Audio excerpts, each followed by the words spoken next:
Morning in the year 1600-something, before clocks ticked loud enough to own a man's life, before wages could be measured or time was bought and sold.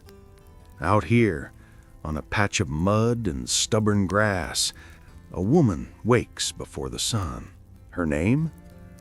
Well, there's no record of it. History doesn't bother much with names like hers, but she was real as the chill that bites your bones before dawn and the smoke that stings your eyes when you coax a fire back to life. She lives in a small thatched cottage, half leaning, half proud, a hut of wattle and daub, patched a dozen times with whatever the land would give. The roof leaks when the rain comes heavy, and the floor, well, it's more earth than home, but it's hers, and the world expects her to keep it standing. She stirs from her straw bed, quiet as breath, not to wake the little ones tangled beside her. The youngest still clings to her sleeve even in sleep, a habit born from cold nights and hunger's lullaby. She slips her feet into clumsy leather shoes, tied with scraps of cord, stiff with yesterday's mud. Outside, the air is thick with mist and silence. Cows low in the distance, a lonely crow breaks the sky. And she begins her day the same way she ends it, working. There's a pail to fill at the well, half a mile down that dirt road, the same dirt road that leads to the manor, where the Lord and his fine wife sleep till the bells ring. But she don't envy them, not really. She's got no time for envy, only the chores that never end. The bucket's heavy on the way back. The rope rubs her palms raw, but she grips it like it's a piece of her own will. She's carried heavier things, children, grief, whole winters without enough bread. The world don't pay her for this labor, but it depends on it all the same. She is the axle on which her small world turns. Without her, the home would rot, the field would starve, and the little ones wouldn't see spring. She kneels by the hearth, cold ashes, gray and dead. She stirs 'em, breathes life into the coals, feeds 'em dry straw and a whisper of prayer. Soon the smoke curls upward, thick and sweet with peat. The warmth crawls across the room, chasing away the damp. The first light slides in through the window. Not a window of glass, mind you, but oiled parchment stretched tight in a frame of rough wood. It turns the world amber, soft, almost holy. This is her church, this hearth. The sermon is the hiss of the kettle. The hymn is the creak of the spinning wheel. She crosses herself, half out of habit, half out of hope. Maybe today'll be kinder than the last. Maybe not. Either way, there's work to do. Her hands are a map of every season she's lived. Lines like plowed furrows, knuckles swollen from frost and toil, yet they move with grace. Each task an old dance learned by heart. Knead the dough, stir the pot, patch the cloth, hush the child. Her eldest stirs, a boy of 8, maybe 9. He'll fetch kindling soon, then tend the pig pen before running to the fields. No school for him, just mud and muscle. The younger ones will gather nettles and herbs come noon, their small hands red and scratched raw. It's a strange kind of home, this life of hers. A house made of chores, a roof of duty, walls stitched together with need. No pay, no rest, no clock to punch, just the rhythm of survival. And yet, there's a beauty in it too, a quiet, rugged grace. When the bread rises and the fire hums and the world outside the door is momentarily still, that's peace. Not comfort, not joy, but peace. They say a woman's work is never done But back then it wasn't even called work. It was just living. You milked, cooked, scrubbed, mended, and birthed. Because if you didn't, nobody else would, and nobody thanked you either.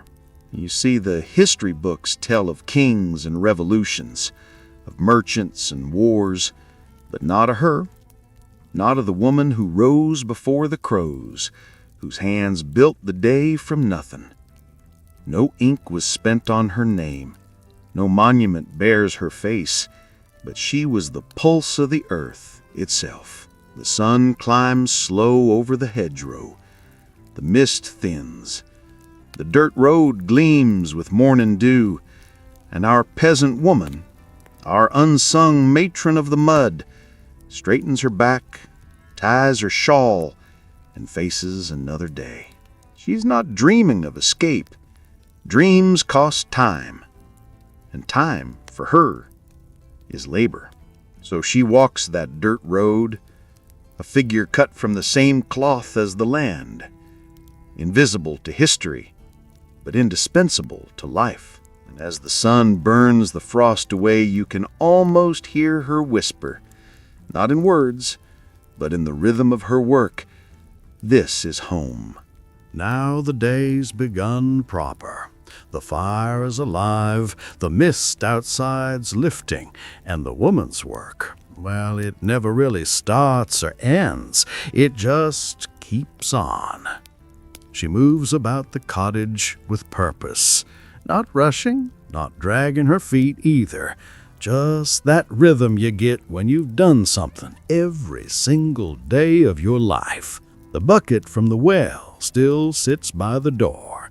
She dips a clay cup into it, takes one quick drink, then pours the rest into an iron pot for porridge. Oats, if they're lucky, barley or rye scraps if they're not. A pinch of salt, a bit of lard when she's got it. That's breakfast. No one thanks her for it. No one calls it cooking, not really. But without her, there'd be no meal, no day, no anything. While the pot simmers, she tends to the small fire like it's a living thing. Pushes a log here, shifts the ashes there. Too little heat and the food won't cook. Too much and you'll waste wood. That's as bad as wasting bread. The smell of smoke clings to everything. Her dress, her hair, her very skin. It's not the kind of smoke you think of in stories. It's bitter, gritty.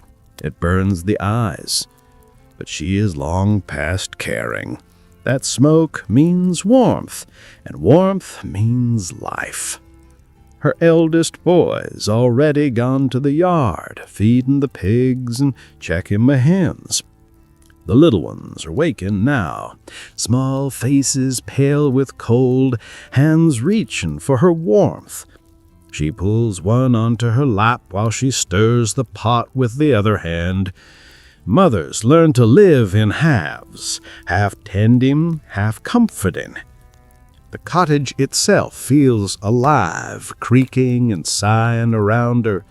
Wind whistles through the cracks in the wall, and somewhere in the rafters a sparrow's built its nest. Every sound is familiar, like a hymn she's heard since birth. When the porridge is ready, she doles it out carefully. A spoonful more for the boy, a bit less for herself. She eats what's left in a pot, standing near the fire, because sitting down means time she doesn't have. Once the bowls are clean, well, clean enough, she gets to mending.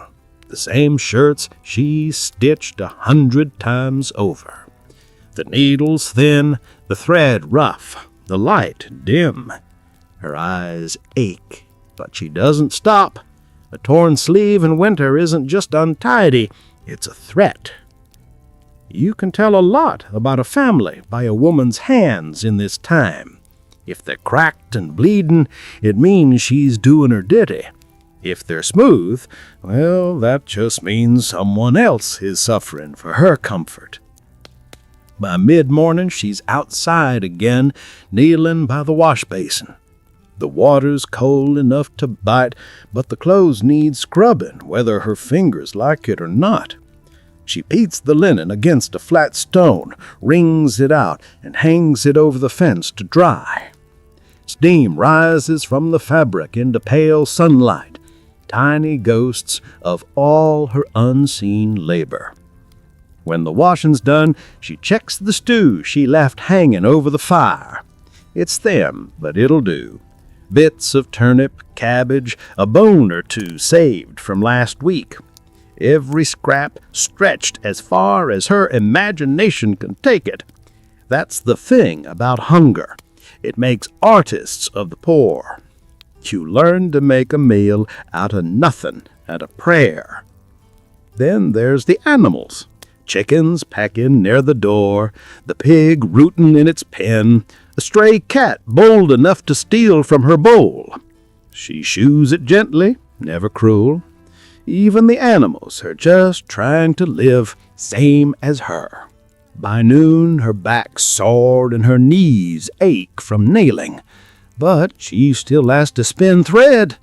The spinning wheel's rhythm fills the room. Creak, turn, creak, turn, the heartbeat of every peasant home. The wool's coarse and heavy, but her fingers twist it smooth, rolling it into skeins that'll one day be traded for bread or candles. You see, none of this is called work. No tally marks, no wages, no end to it. But it's labor, sure as breathing, and it keeps the world turning. Evening starts creeping in before she's ready for it. The light fades early this time of year, and the cottage goes dim, except for the orange hum of the fire. She stirs the pot again, checks the bread she set to rise near the coals.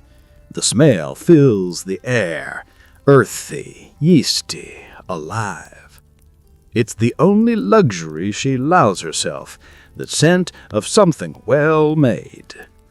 Her husband, if he's still alive, might come in from the field soon, his face lined with mud and sweat, his stomach empty. He won't ask what she's done today because he already knows. It's the same every day.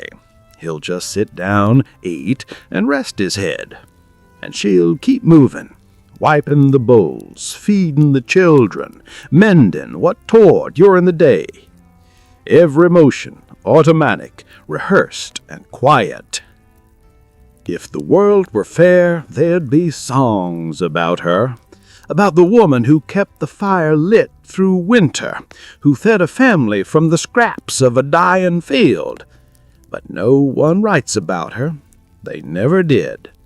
She's the spine of history, invisible, unbroken, and unnamed. When she finally does sit, just for a minute, she doesn't lean back or sigh. She just stares into the embers, watching the glow pulse like the last heartbeat of the day. Tomorrow will come early again, and she'll rise before the light like she always does, because that's the way of her world, to keep the fire alive, to feed everyone else warm, and to ask for nothing in return. Morning in the market comes early. Before the sun even clears the rooftops, the air's already alive. A mix of smoke, sweat, and something sharp, like the edge of a coin. You can hear the sound of worth being argued into shape. Bootsteps in the mud, voices calling prices that mean more than numbers. The merchant's wife stands behind her stall, hands steady on the cloth she's spent months spinning and sewing. To her, it isn't just linen, it's the shape of her labor, the proof of her days. Each fold carries the rhythm of her work, the quiet heartbeat of her home. Around her, the market breathes. There's the fishmonger shouting louder than his conscience, the cobbler forever promising that this pair will last longer than the last, and the spice seller who smells of faraway lands he's never seen. All of them measuring, weighing, bargaining, not just for profit, but for survival. Worth is a funny thing here. A man might sell a gold clasp for less than a loaf if his stomach's empty enough. A woman might pay too much for a ribbon if it means her daughter smiles once this month. Value, you see, ain't fixed. It bends with hunger, swells with pride, and shrinks with shame. The good traders, they learn to see it. They read faces the way others read ledgers. They know who's desperate, who's proud, and who's pretending to be either. A tilt of the head, a pause before a coin changes hands. That's where the real math happens. The merchant's wife doesn't shout. She lets her goods speak for her. The cloth's clean, the thread even, the color true. She's not the richest vendor, but she's the one they come back to. Trust, it turns out, is its own kind of currency. There's always someone looking to tilt the scales, a thumb pressed down, a hollowed weight, a lie told quiet enough to sound honest. It works for a while, but word in a market moves faster than the wind. A single deceit can spoil a man's name for seasons to come. By midday, the noise swells like a tide. Hawks cry overhead, carts creak under load, coins change hands by the thousands. It's chaos, but it's order too, the kind born from repetition. Everyone knows their place in it. You can tell a lot about a town by its market, how it treats its poor, how it honors its bargains, how it listens when someone speaks without shouting. A market's not just trade, it's a mirror. It shows what a people truly value. The merchant's wife watches it all, the laughter, the quarrels, the quiet moments when two hands meet over a deal that feels fair to both. She knows the worth of her goods, but she also knows the worth of her word. In a place like this, that's the only thing you can't buy back once it's spent. By the time the sun drops low, the stalls are lighter. Some made coin, others just scraped by. She counts her earnings slow, each clink a small victory, each missing coin a reminder that survival has its price. But when the last buyer leaves and the shouts fade, she stays a moment longer. Her fingers rest on the table's edge, tracing the grooves cut deep by years of trade. There's satisfaction there, quiet, honest. Because today she dealt fair, weighed true, and walked away with her name intact. That's the real measure of worth, though most won't say it out loud. It's not how much silver you take home, but how clean your hands are when you do.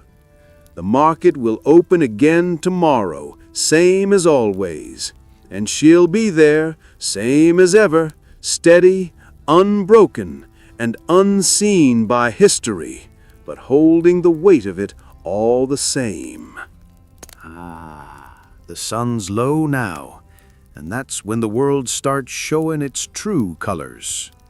The market's gone quiet mostly. You can still hear the last cartwheels creaking down the lane and a rooster or two complaining that the day's outlasted 'em. But for her, the merchant's wife, there's no true end to it.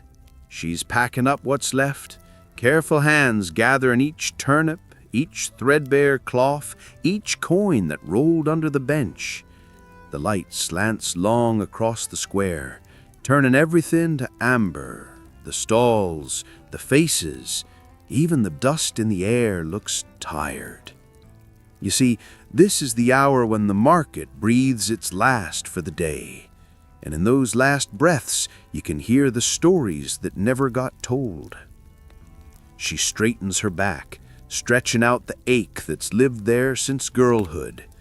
The basket's heavier than it was in the morning, not from what's in it, but from all the hours she's poured into it. That's the thing folk don't understand. A day's trade ain't just about the coins.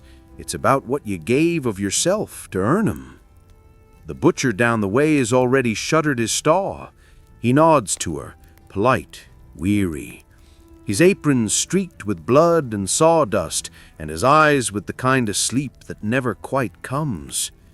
A few children chase each other through the empty square, laughing like ghosts, their feet pattering over cobblestones, worn smooth by centuries of barter and prayer.